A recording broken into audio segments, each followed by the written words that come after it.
And I ran down the street with them chasing me. I went into a pizza shop, jumped over the counter. Guy lifts up his big pizza paddle like I'm coming to rob the joint. I'm like, man, they're after me. You got to hide me. I'm Ryan Gresham, and this is Gun Talk Nation.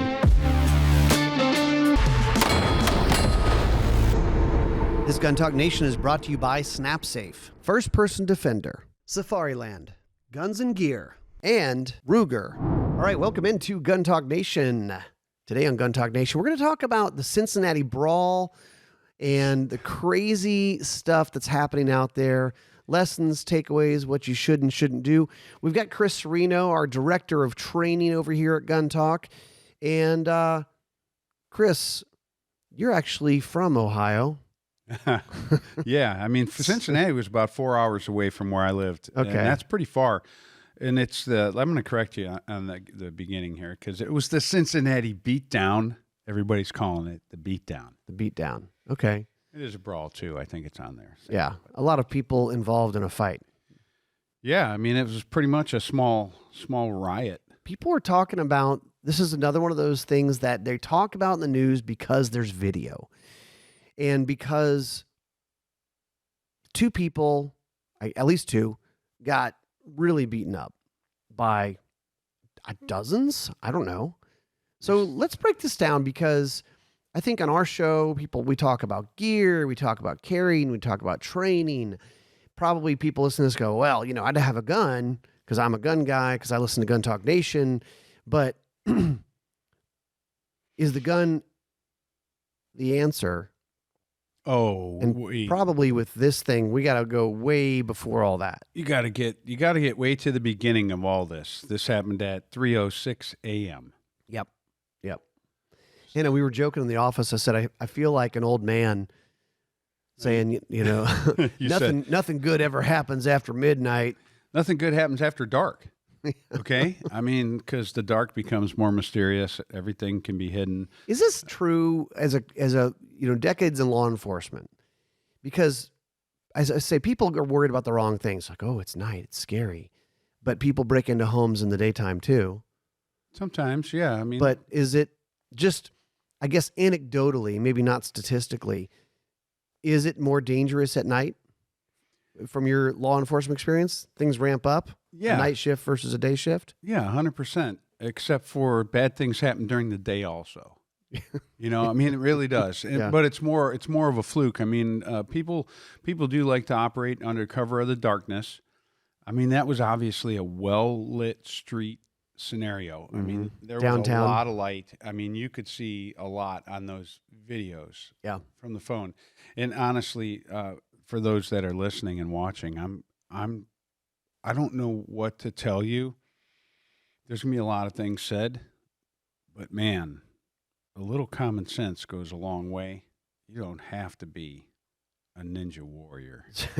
So if you haven't seen the video, I mean, it's easy. You can look up Cincinnati Brawl, Cincinnati Beatdown. You'll find the video. It's pretty violent. It's pretty hard to watch, honestly. But here's the gist of it. This past weekend, and this is when I say this is like July 28th, 2025.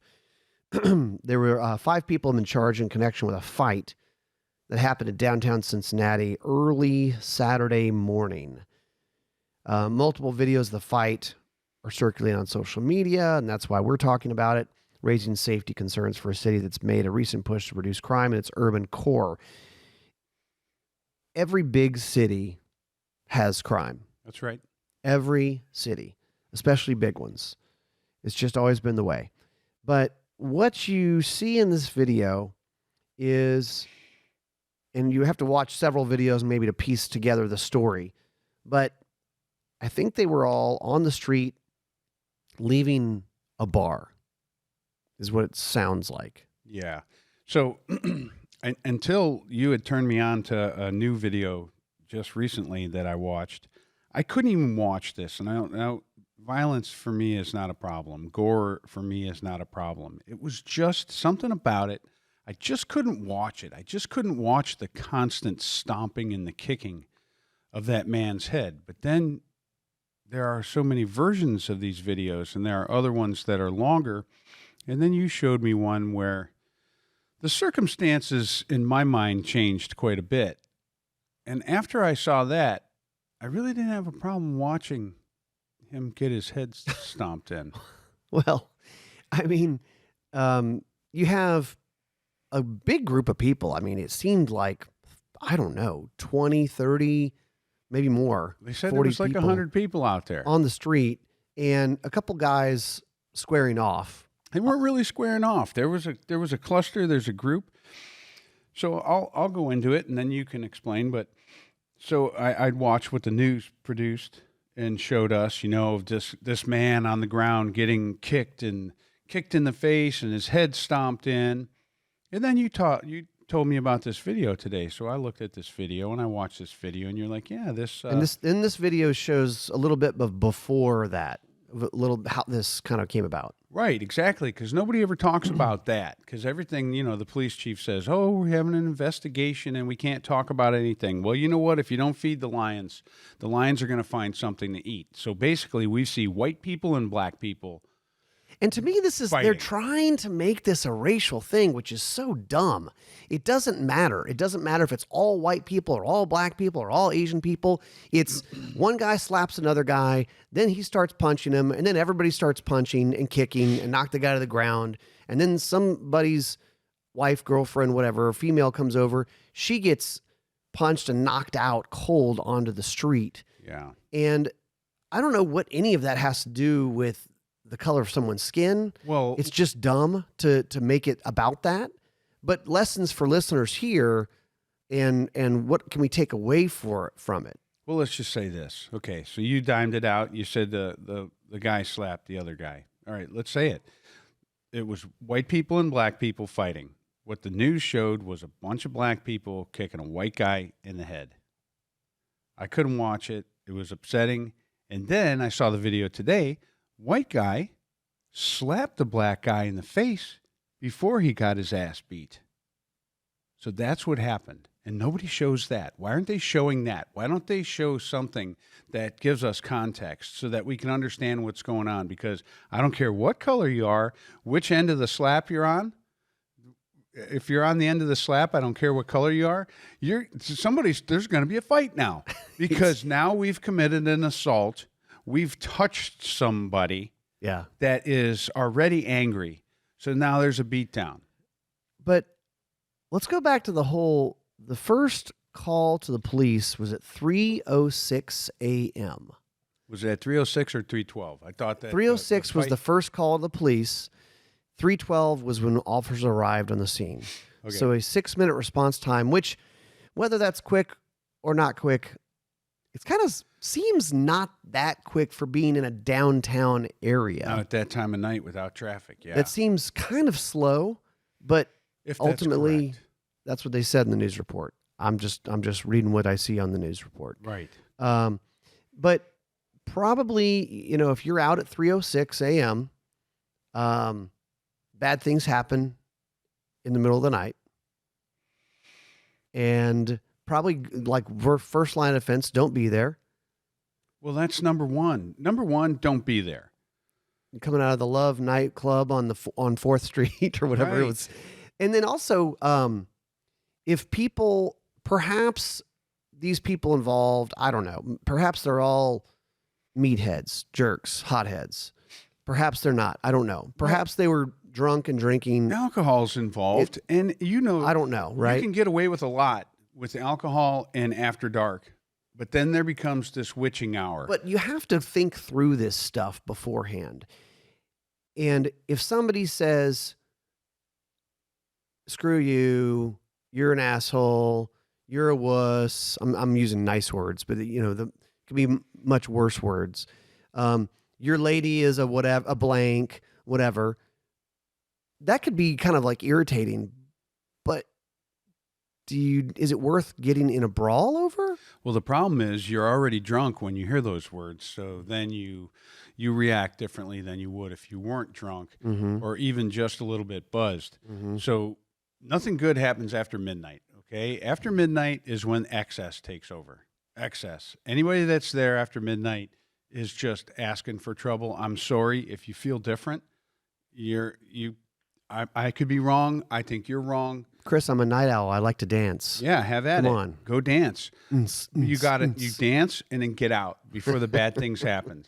Do your thing. Get out of there. Don't stay out super late. Don't get drunk. Being drunk is I mean, I like to drink alcohol and stuff, but being drunk in public at the wee hours, it really does set you up for bad decisions. Yes. And even if you're not making bad decisions, even if you're a happy drunk, you're a target. Yeah, if you're a happy drunk, you're even more of a target because some meathead is going to think you're an easy mark, right? Yeah. They're gonna start something with you, with your girlfriend. Oh, heaven forbid you got a good looking lady with you, and then they're like, oh yeah, well let's go screw with this guy. He's got a good looking girl. Mm-hmm. I mean, you just don't want it. You don't need it. So then I started reading some of these forums. One of my former police chiefs contacted me and sent me this forum. So he said I read it, and basically these people are saying, well, what do you do? Do you intervene? Do you not intervene? What about Daniel Penny? What about the guy in Austin, Texas that was in the riot and somebody pulled an AK on him? You know, these people all got prosecuted. Everybody that did the right things gets prosecuted. Mm-hmm. We live in a country where there is no valor anymore. There's no what's the word I'm looking for? But you just can't have courage and do the right thing, which is to stand up for somebody. Well, that starts in schools. Because I find that, like, especially public school systems, we have to take decision making and logic out of it. So we have a zero tolerance policy. Right. So now we don't want people fighting, and I can understand that. We don't need people fighting in school. It's disruptive. People can get hurt. It's just it's against the rules. But the zero tolerance policy. So someone comes up and jumps on you and starts punching you. You're both in trouble. If you start punching back to defend yourself, you're getting suspended or expelled or whatever, right? So now we've started there. And then those people, the principal becomes a school board member, becomes a city councilman, becomes a mayor. And now they're like, yeah, zero tolerance. That's what we do here. Right. So everybody Instead gets in it's trouble. Zero thinking. So what do you do? I'm not gonna bother to sort it out. So you've got that. So you've got, like, if I get involved, number one, I'm making myself a target. Number two, I'm probably going to get in trouble. What if I had a gun? Well, should I? I mean, if somebody's getting their head stomped in, can you shoot them? Yeah, you can shoot them. Okay. But depends on where you're at, how your court case is going to go. Because that person, that's felonious assault. I mean, you could kill somebody by stomping their head. And I think it's important to think through this stuff. And that's what we're doing here, right? Because we hear from people all the time who don't think through it. Well, if he does this, I'm going to shoot him. Well, if this happened, I'm going to pull my gun out. It's like the gun is like, if you have a hammer, everything looks like a nail. Right. And it's like, that's the answer, right? But let's do this. Quick break, and we're going to talk more about options here. You've probably heard about the Ruger RXM pistol. It's the result of a collaboration between Ruger and Magpul. American-made handgun, stands out with a variety of upgraded features, including direct mount optic cut slide. So you can put an RMR, Delta Point Pro, RMSC cuts with co-witness height sights. It also has their fire control insert. It's a removable stainless steel insert. That's the serialized part of the gun, which enables you to customize using Magpul enhanced grip handgun grips. And so they have different colors, different sizes. You can really customize it.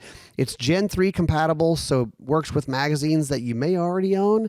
And we've tested it. We shot it a lot, and we like it. You can learn more about the Ruger RXM over at Ruger.com. Big news from First Person Defender. There's a new season launching, Season 14.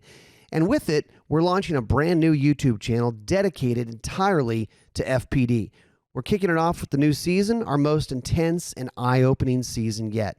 Carjackings, home invasions, armed robberies.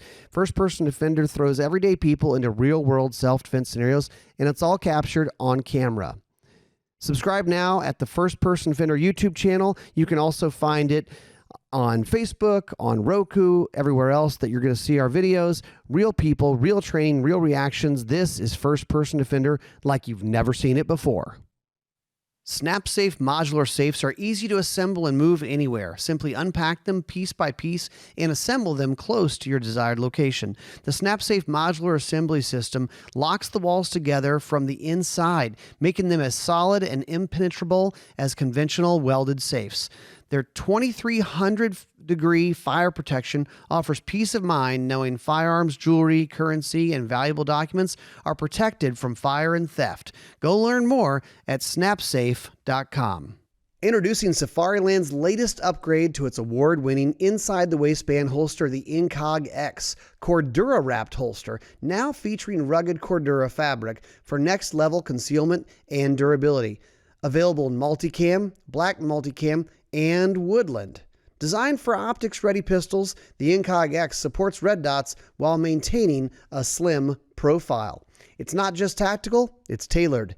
The Cordura wrap adds a custom feel to the holster, letting you blend in or stand out.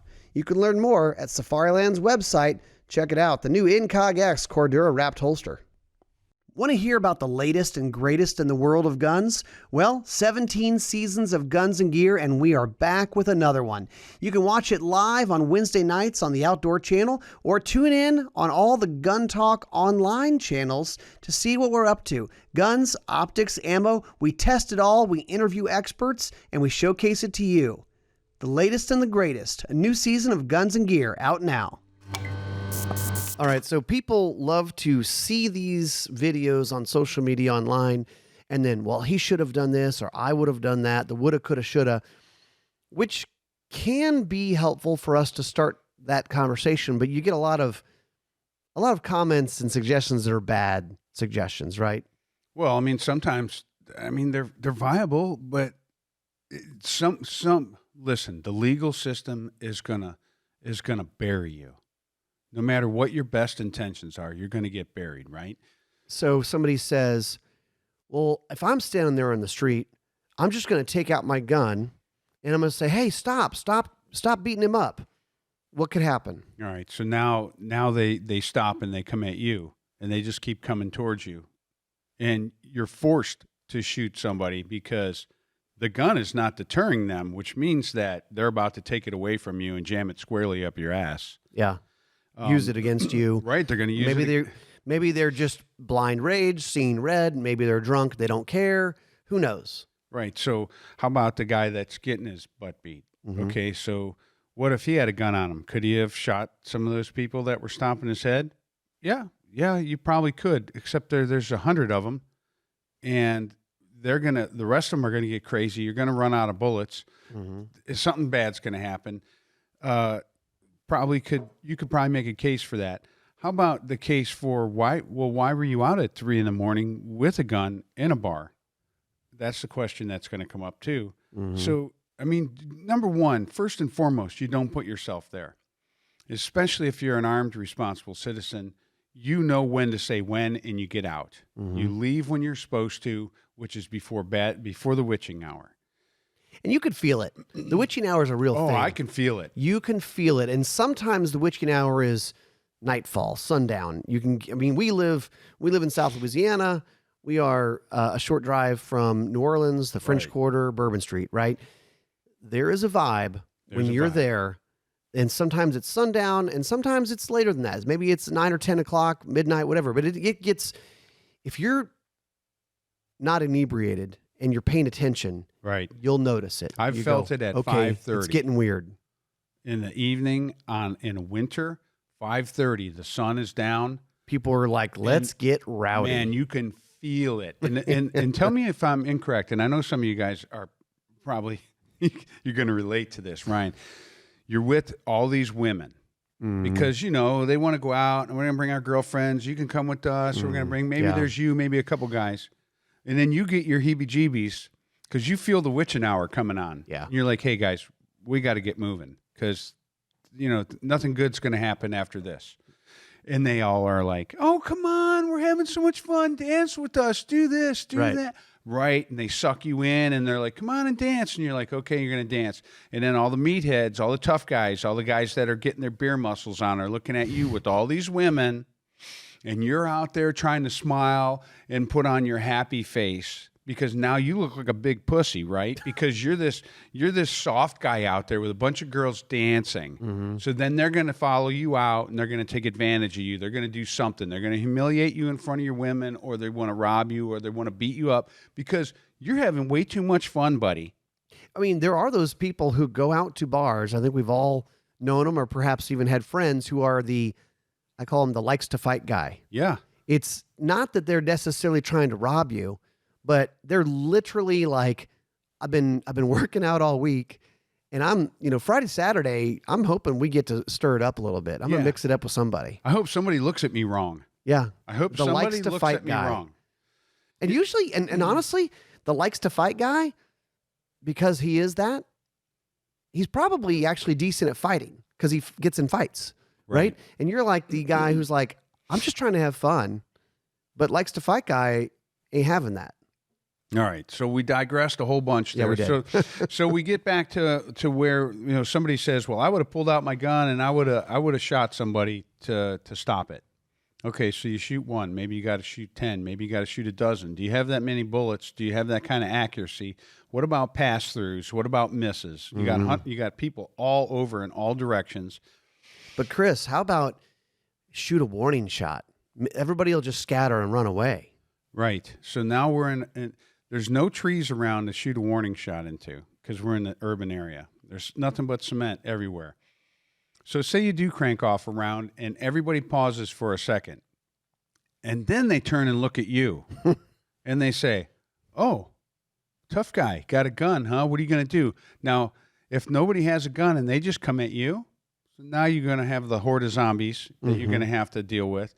What if somebody else has a gun, pulls it out, and just shoots you because they're like, okay, here's the real threat. I'm going to deal with this. Right. There's another person with a gun. Or how about the moment you say, I'm going to crank off a warning shot and everybody will disperse. The moment you do that is 3:12 a.m. when the police are arriving and they look over and see a guy with a gun shooting. Right. Exactly. So all kinds of bad things can happen. I had a really good thought in my brain just as we were going with this, and it's like, okay, so you've got your gun, get out of there, just leave. Don't get involved. Don't shoot anybody. How about the fact that we don't even know that the white guy on the ground getting his head stomped in by the black guy or the black people, we don't even know that the white guy is innocent, which until today, I had not seen the white guy slap the black guy. I think it's probably safe to say it's not good to slap people. Yeah. Is there a case when standing in a crowd of people and this guy has, I don't know, 30 friends with him. Right. And you're going to slap him? Yeah, you gotta be. That's just poor dumb. decision. Yes, poor decision making. Listen, folks, common sense goes a long way. I know common sense isn't common, but, go about your business, do your thing. You carry concealed because nobody should ever know you have a gun. Wherever you go, whatever you do, know that you have a gun on you. Know that if something bad happens and you are in the wrong place at the right time when you need to use that gun, you're still going to get in trouble. You're going to get in trouble. So the best thing is avoidance. We avoid things. We avoid the witching hour. We avoid being in a bad position. I mean, one of the 10 deadly errors for law enforcement is taking a bad position. Well, civilians can take a bad position too. Mm-hmm. You just don't be there. How about the guy that ran the car down New Orleans last year on New Year's? Mm-hmm. Okay, that was actually 3 a.m. It was like 3 o'clock in the morning. Yeah. Okay, that's when bad things happen. That's when people don't make good decisions. But you might get to dance with a pretty lady. Man, I would much rather go home alone and unalive, and with both of my eyes and intact. Yeah, no eye sockets crushed. No broken vertebrae. The little stuff. It's the little joys in life. So, and the reason we're doing this, guys, is to just think through it, talk through it, when then, if then. Right. And play it out, because this is mental training. So what about this? You come out of the bar, for some reason they have a problem with you. They're talking smack, they're insulting your girl, all this stuff. And you're a little bit smart, and you go, "That's cool. You're right. I'm an asshole. It's cool." And you just walk away. They keep walking with you. They're following you. Oh yeah, I've been there. I was out with some ladies, and my friend left, and I was stuck with the girls. And as we walked out to the car, I heard something behind me as I was opening the car door, and I turned to look what the sound was, and I got punched squarely in the jaw. And he says, "That's for what you did to my buddy in there," something like that. And I looked at him, I said, "I have no idea what the hell you're talking about." And then about 5 other guys came around the corner, and they were, punching their hands, doing this stuff. Oh, like they're about to. Yeah. And the one guy says, "Now you're really going to get an ass beaten." I looked at him and I said, "Bull." And I ran down the street with them chasing me.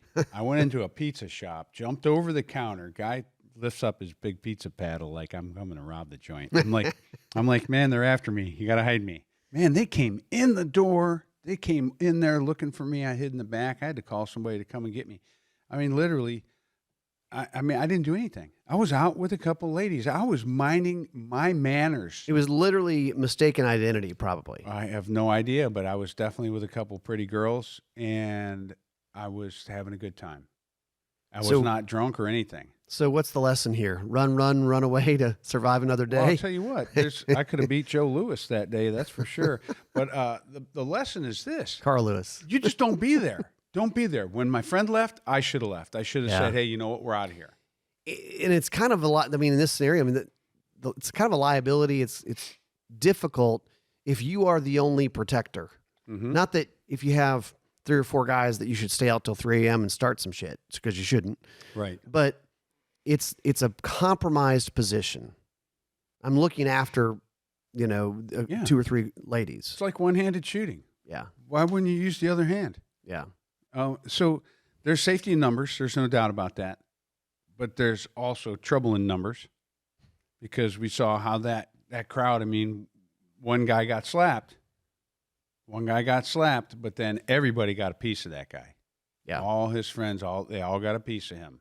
There is no such thing as a fair fight anymore. There never really was a fair fight, but we used to have some ethics where you could actually fight and get beat up a little bit and say, "All right, I give up." And then people would stop beating you. Mm-hmm. Back in the day. Mm-hmm. But today they beat you, they hurt you, they want to kill you. You don't know someone's not going to pull out a knife. You don't know that somebody's not going to pull out a gun. In the crowd, in the darkness, there's all kinds of anonymity.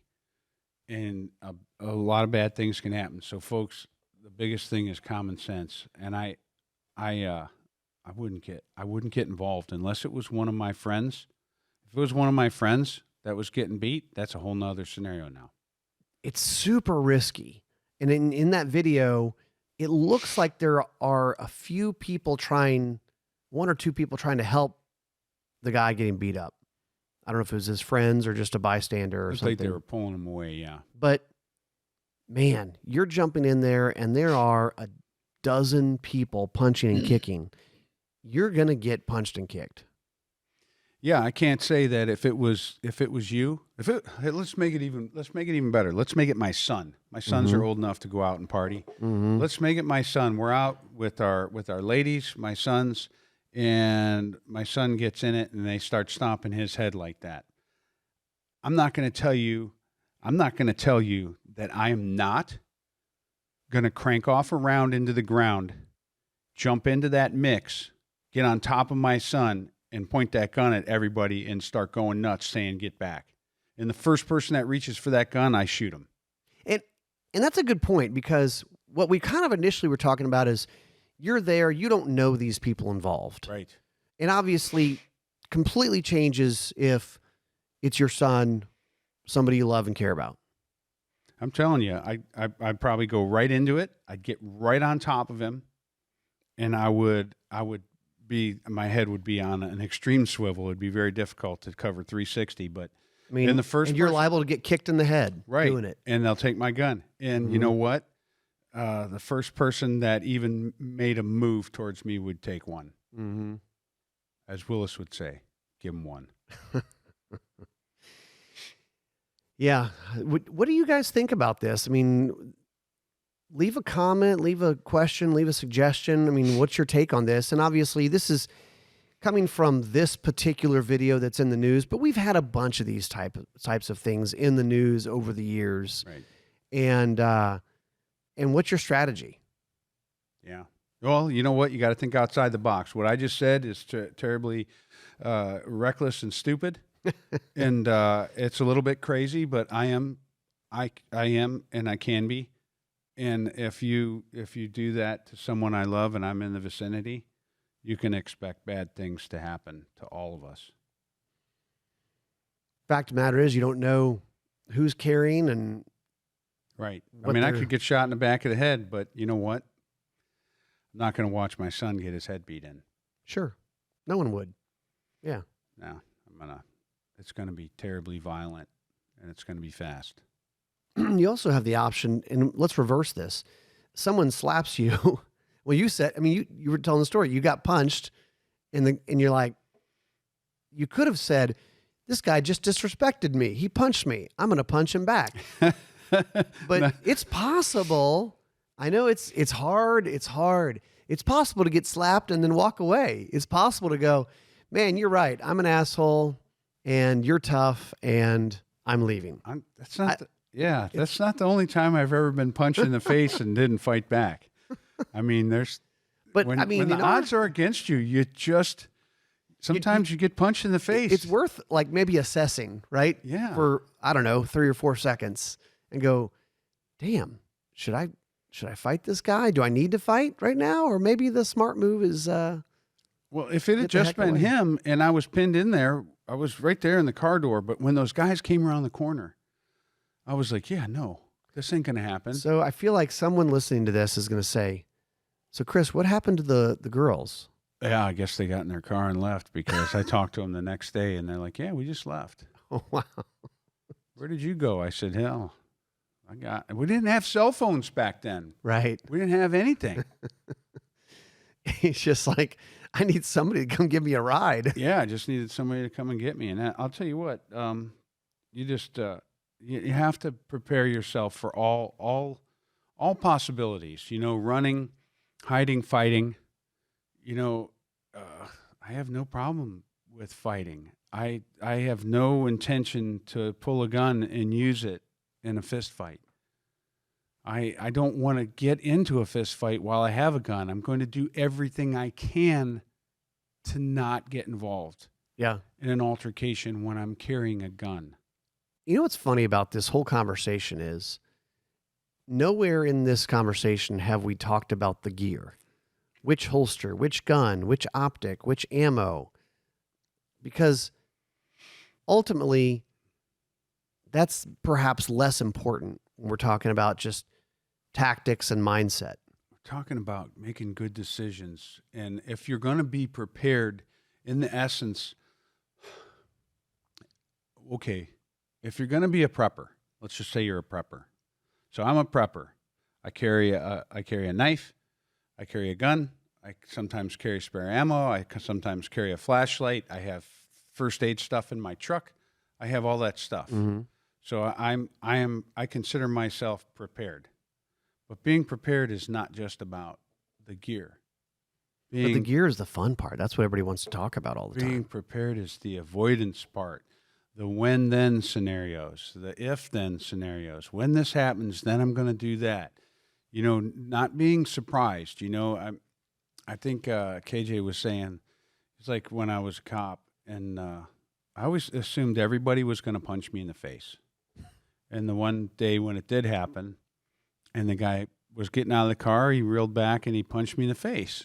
And I looked at him and said, I knew you were going to do that.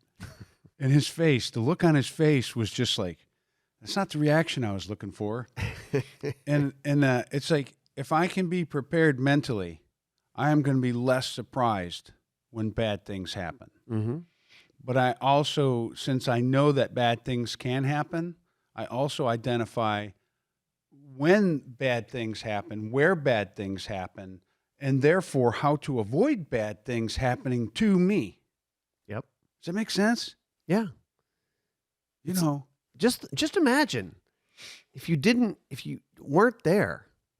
Yeah, be awesome. Think about this guy who got beat up and his girlfriend got beat up really bad. And like at 2:00, she said, we should get out of here. Imagine, I wonder if he's considered like, man, I could have just been at home. Yeah. Just sleeping. Woke up the next day, go to Sunday brunch. She's like, 2:00. Hey, we should get out of here. No, let's have one more. This is great. Let's have one more. Yeah, let's have one more. Just a short walk. Imagine if perhaps when they're out on the street feeling saucy, feeling salty, that he hadn't slapped the guy in the face. Right. Like, why would you touch anyway? Somebody gives you crap, be like, hey, man, I'm so sorry. I am so sorry. I just want to, hey, I'm out of here. Imagine you won't see me again. Having a little bit of awareness to look around and go, I'm kind of surrounded right now. I need to de-escalate. I need to be like, oh, de-escalate. That's man, weird. I'm such a dumbass. You guys know I'm a dumbass. I don't even know why I'm down here. Man. I'm from Kentucky. I apologize. I might be one of the stupidest white guys you've ever run into tonight. I am so sorry. I am so sorry. What did I do? Did I say something? I'm an idiot. I mean, I am an idiot. Baby, come here. Let's get out of here. Come on. I'm sorry. Baby, let's go. Can I buy you guys all drinks? Yeah. I mean, can I make it up to you? Yeah. Can I give you 24 pizza? Can you get a pizza? Get a pie. You want to get a pie? Get a pie. It's not Chicago. It was Cincinnati. I mean, all that stuff. If you haven't thought about the idea of just being humiliated and humbled in order to save your skin, you're an idiot. I mean, you are an idiot if you haven't. That's one of the tools in your toolbox. Yes. But I mean, they're dumb like a fox, right? Dumb like a fox. There are guys, and probably more guys than girls, let's be honest, who are, I've got all the gear and I've got the guns and I'm a this belt and this martial art and I've got the jacked up truck, and they perhaps haven't considered the de-escalation strategy. And it doesn't mean, as Chris said, it doesn't mean you're a pussy. No. It's actually dumb like a fox. Dumb like a fox. Yeah. Oh, yeah. I'm so sorry. Where am I anyway? So, is this Cincinnati? Oh my gosh. Yeah. I mean, I live in Cleveland. I got to get to my car. And then you get in the Uber and you're driving away and you're like, holy crap, that could have been bad. Holy crap, that was close. That could have been real bad. Yeah. And then your girlfriend looks at you because she's not smart, and she goes, man, I never knew you were such a pussy. Like, what do you mean? I just saved our asses. Yeah. Oh my God. It's like somebody will say that though. I mean, it's like, you have no idea. Yeah. Dude, I've thought through this. I decided to do that 10 years ago when I thought through it and said, this is what I'm going to do. But he called me a whore and you didn't do anything. You just wanted to get away. Yeah. Yeah. Yeah. I didn't want to get our head stomped in. Yeah. Yeah. I didn't want my head stomped in and your face crushed. Yeah. How about that? 6 and stones will break my bones, but names will never hurt me. Oh my God, my pride. You hurt my pride. You dissed me, man. You dissed me. You can't diss me. Yeah. Been disrespected. Therefore, I've been dissed. I'm going to have to go to the hospital now. I can't let anybody disrespect me. I have to go have reconstructive surgery now. Yeah, at least I can say I stuck up for myself. Yeah. I ain't no pussy. I'm peeing blood, but I feel better. I feel like nobody can call me a wuss. Yeah. No, dumb. We'll call you dumb now. Yeah. You're in a back brace. Wow, you are so not a pussy, but boy, you are dumb. Dumb. Oh my God, I know. All right, what else can we say about this stuff? I mean, I think we've exhausted it. Yeah, we've done it. But hey, common sense, right? All right. So think through these things, guys. Woulda, coulda, shoulda, if then, when then, and the witching hour. Beware the witching hour. Consider all the things going poorly. Don't think, well, I'm going to shoot a warning shot and everyone's going to run off, and then the cops are going to arrive and they're going to give me a high five and they're going to throw a parade in my honor. Perhaps not. I'm going to tell you about the warning shot thing, just so you know.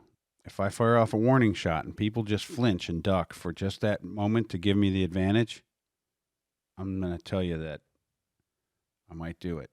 But it would be done in the most safest manner possible, trust me. This is not legal advice. This is not legal advice, but I'm saying if it may, hey, Luby's Cafe, the guy that when the cops came in, somebody fired a warning shot into the ceiling because they couldn't tell who was the bad guy because it was going so crazy in there. Mm-hmm. So they cranked off a round into the ceiling and everybody ducked, and whoever didn't duck was the bad guy. Is that really? And they saw him run into the bathroom.